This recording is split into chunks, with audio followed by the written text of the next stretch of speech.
Hey, Justin. Right here. I know it's been a long break for you in between fights, the longest of your MMA career. So how have you digested that? Hey, when you take a loss, lights a fire under your ass. So I've been working, making the right choices to put myself in this position right here, to put myself in a title eliminator fight, and to get that title shot. Definitely. I mean, I know you said after wars you like to take time off and things like that, but the title fight wasn't necessarily that. So do you see the upside to this though, and taking a long break and resetting a little bit? Yeah, I mean, so I fight twice a year. I fought Tony in May and Habib in October. That's 2 fights in a 5-6 month time span. So I'm still going to, on average, fight, twice a year when it comes to my career. This there was a little bit, unclear path to what we were trying to do. With Habib retiring, Poirier taking the title, the shot against McGregor for the money, which don't blame him at all. So yeah, just he kind of threw things into a little bit of a crazy little awkward thing. So yeah, here I am. Yeah, and to come back for this, I mean, a fight that a lot of people are looking forward to with Chandler, but in addition to having your two teammates fighting on the same card for titles, what is just the preparation, the mentality as a whole being like going into this event? It's been great, man. Rose works out, then Kamaru, then me, and we all get to, take a little bit from each other because we show up early, watch some of that workout. Yeah, it's been great, man. Having two world-class athletes like those two, their work ethic is second to none. They have very different styles, different work ethics, but they're so unique in the way that they work. So it's cool to see, cool to just take what I can from those experiences. And I'm sure you've got this question already, but is there any pressure to set the tone or anything, or do you think just you being who you are, that's something that happens automatically? Yeah, I think it's similar to wrestling my whole life. A dual tournament, a dual match. You go out there and your job is to win, but almost just as important is to inspire the rest of your team to perform. And that is, I'm embracing that. That's something that takes me back to my roots. Have you seen Colby around? I know you've said he's one of the most despicable people in the world. Only pedophiles and murderers are worse. I don't know if that was my quote, but that's a good one. I think it was. But any beef with him? I mean, obviously you're just rooting for your guy. I'm here to get a paycheck, and I'm not here to take a paycheck out of Kamaru's bank account. I don't want to fight him. So, yeah, no. I have a job. It's Michael Chandler. It's the only guy I get paid to fight this week, so that's the only guy I'll be fighting. And what do you think this kind of does for you in the division? I know you said on Betted that it's guaranteed title shot. Is that something someone at the UFC has told you, or is that just your belief? No, that's my belief. Yeah, I'm number 2. Yeah, who else? There's absolutely nobody else. So yeah, if not, we riot. Who do you expect to face, Poirier or Oliveira? I hope Poirier, because I want to exact my revenge. That's one of the most human traits, is wanting to exact revenge on somebody that has beaten you, especially in this sport. There's not many times you get that opportunity. So yeah, that would be a great chance. But Oliveira brings such a crazy style to the cage. I think for me that would be a great matchup. And obviously, you had the loss to Eddie and to Habib, but it seems like that Poirier fight really has kind of a special place because it seemed like the turning point that allowed you to become that guy who went on that run for the interim title. Yeah, at the end of the day, it's the only path I have to revenge. He's beat Poirier, or he's beat Alvarez. So with that, I can get both those fights back. I will never get the Habib fight back, and I'm okay with that. He's gone. Justin, earlier Michael was out here and he was paying you respect. He said he really enjoyed you. He thinks you're one of the most fun guys to watch in the sport, but you haven't exactly been secret that he kind of gets on your nerves. I'm curious, has that sort of faded as you got close to the fight, or gone high? Yeah, that was just in that one interview, yeah. I don't know the guy that well. I like the way he fights. There's not a lot of bad things that I could say. At the end of the day, he's trying to take everything from me. He's trying to take the money off my table. He's trying to take the opportunity off my table. He's trying to take my title shot. So yeah, I don't like him because of that. That's the only way that it's personal. I feel like when people look at this fight, they kind of expect it almost to be like turning on a blender and just having chaos for a little bit and then one of you walking out the winner. Is there a chance in your mind that it doesn't look like that? Yeah, I think so. I think, yeah, I mean, these guys watched Habib. They saw him take me down. You know, many guys have tried to take me out of my career. He was the one that was successful, so maybe they see a path to victory there. I do think he's a smart guy, and I do think that he thinks he would be smart to try to turn this into a wrestling match for the first round or two. And so, yeah, that would, if he was successful there, which he will not be, then it could suck, but not going to happen.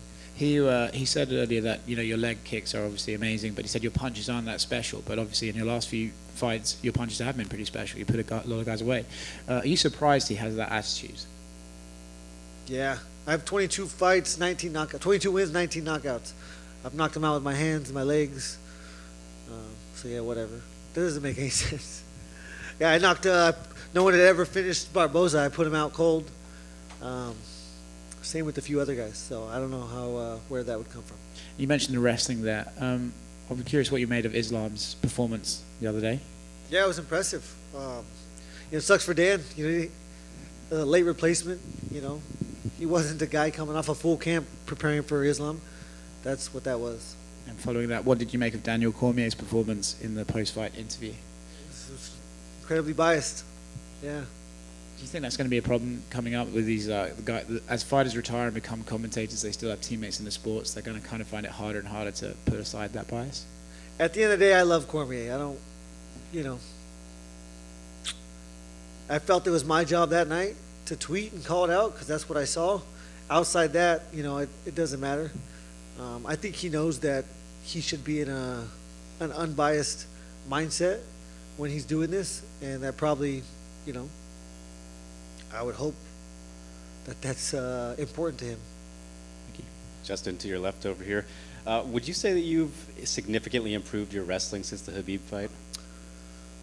I would say, I'm a wrestler. I've wrestled my whole life. You guys watched that fight, and he got me down twice. It looked easy. I stopped a lot of his takedowns. Not a lot of people have stopped any of his takedowns, and I stopped, for the whole first round, for the first 4 minutes and 30 seconds. I was able to keep him off of me. I've certainly embraced it more.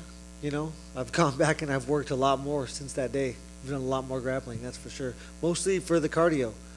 It's a different cardio, and yeah, I need to be confident in my ability to wrestle and then stand up and fight. In terms of exciting matchups, where would you say that Chandler ranks among all the fellow exciting guys you've fought?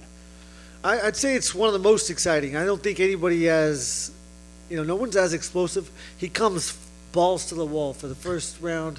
Not many fights has he not done that, and so that's what I'm expecting. That's what I'm hoping for.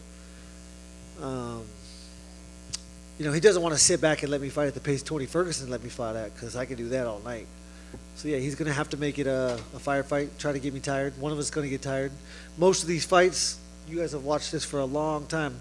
It's come down to who's quitting, who's got more will to go on and continue, and that I can see that becoming a factor on Saturday night.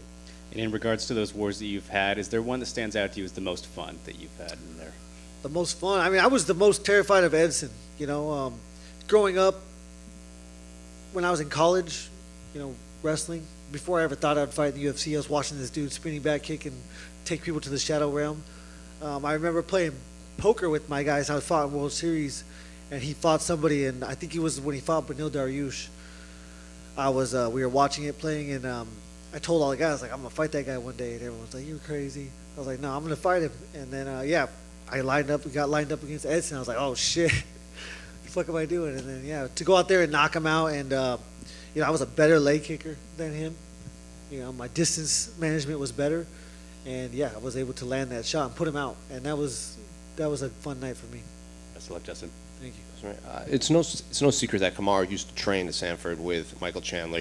Michael was in here. He said he's still very friendly with Kamaru. He considers him a friend. He just happens to be your teammate now. But did you have to have a conversation with Kamaru about hey, I'm not looking for any secret sauce that Michael Chandler may bring?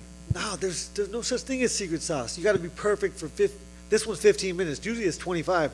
The only thing we talked about when it comes to fighting is the fact that I've had about twice as many 5-round fights scheduled as Kamaru so far. So, yeah, I'd be a fool to try to take, I don't even know what the hell you call it, take advice from him to expect things that are going to happen.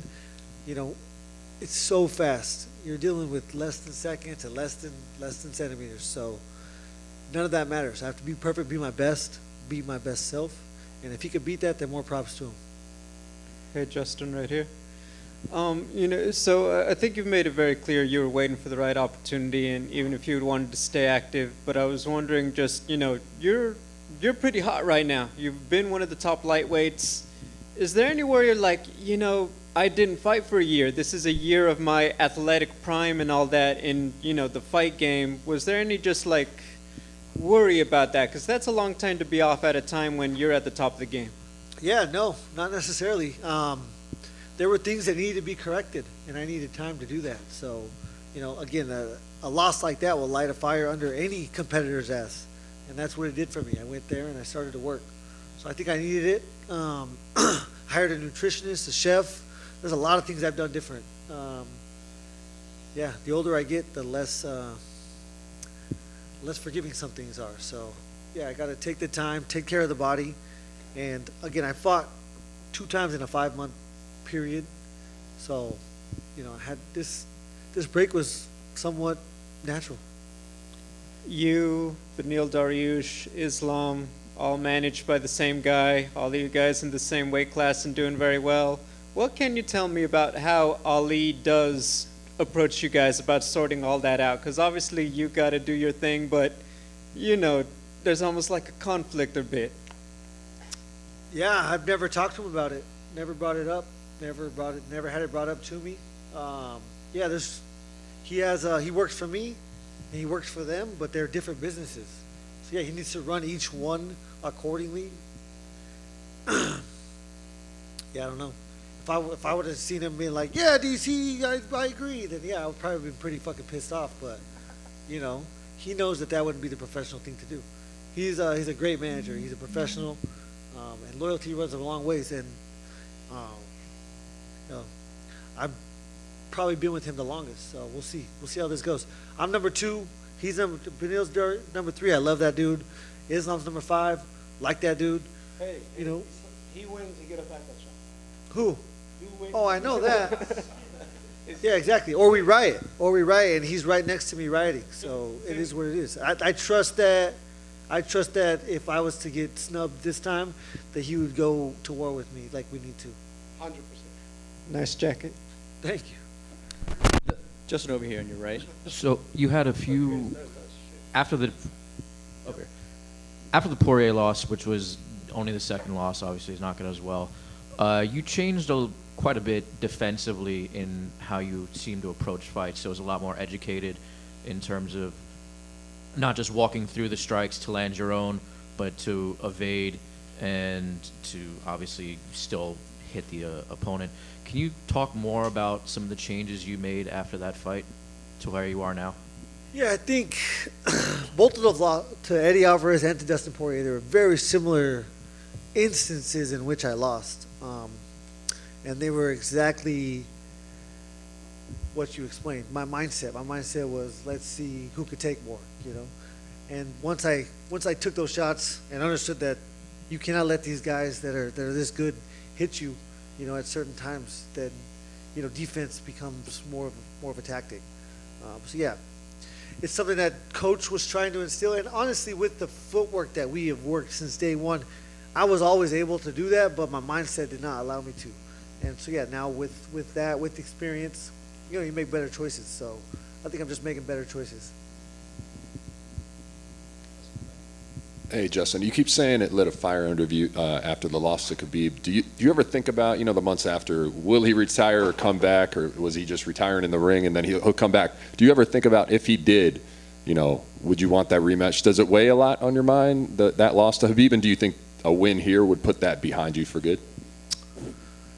I mean, that's a lot of ifs. He did retire, so yeah, the ability to move on is much easier.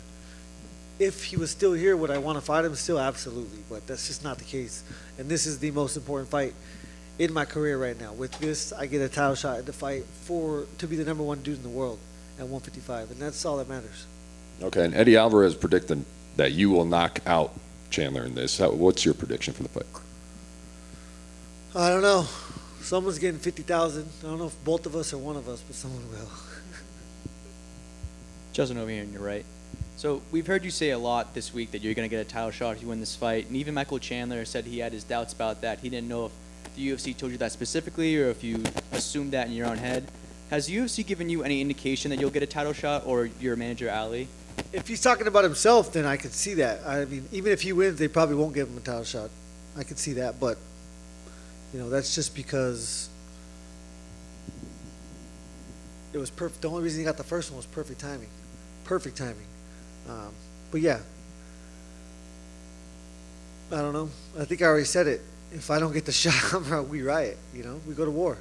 I have to be biased when it comes to this, and you know, I'm not going to be around here for much longer. So if I was to get snubbed again, yeah, I have to do something about it, whether that's cause a ruckus. But I'll just let my manager do his job. You know, I got the best manager in the game, so he knows. We all know what's supposed to happen if I get this win on Saturday night, and so hopefully you all ride with me.